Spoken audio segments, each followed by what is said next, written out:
Disebut kena karma, nasib Feni Alberti. Dulu ngabuk disebut pelakor, kini suami selingkuh.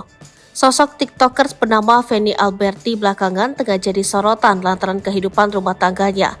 Dikira adem ayem hubungan Feni Alberti dan sang suami, Akas Elahi nyatanya sedang diguncang prahara. Hal tersebut sontak membuat halayak mengingat kembali awal mula hubungan Feni dengan Akas Elahi 3 tahun lalu. Di tahun 2021, Feni Alberti sempat viral lantaran dituding menjadi pelakor di rumah tangga Akas dan istrinya. Tudingan tersebut mengarah ke Feni lantaran viral video wanita diduga istri Akas melabrak Feni. Dalam rekaman tersebut, tampak seorang wanita menampar dan memarahi Feni. Tak gentar, Feni pun balik mengamuk dan mengancam wanita tersebut.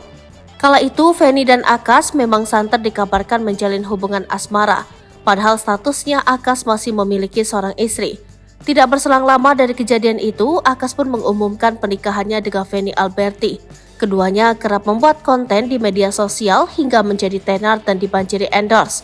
4 tahun kurang menjalani perkawinan resmi, Feni Alberti mendadak membuat publik heboh dengan curhatannya. Melalui akun Instagramnya, Feni pilu lantaran rumah tangga dengan Akas kini hancur.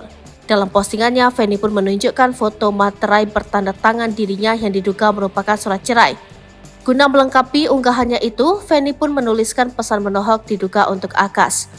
Semoga bahagia, pungkas Feni. Tak cuma itu, Feni juga membagikan postingan yang mengejutkan publik. Ibu dua anak itu memamerkan chatnya dengan seorang wanita berinisial NS. Wanita tersebut diduga adalah selingkuhan Akas. Tak puas, Feni pun kembali menunjukkan bukti chatnya dengan sang suami Akas. Diakui Feni, dirinya belum resmi bercerai, tapi sang suami sudah jalan dengan wanita lain. Atas kisru rumah tangga Feni dan Akas, publik pun ramai memberikan tanggapan. Netizen menyebut Feni kini tengah mendapatkan karma atas perbuatannya terdahulu merebut Akas dari tangan istri sahnya. Untuk diketahui, Feni Alberti adalah seorang konten kreator yang berasal dari Pontianak, Kalimantan Barat. Sementara Akas Elahi adalah pria asal Pakistan yang tenar di Indonesia lewat konten medsosnya. Sebelum menikah dengan Feni, Akas kabarnya sudah 2 kali menikah dengan wanita Indonesia.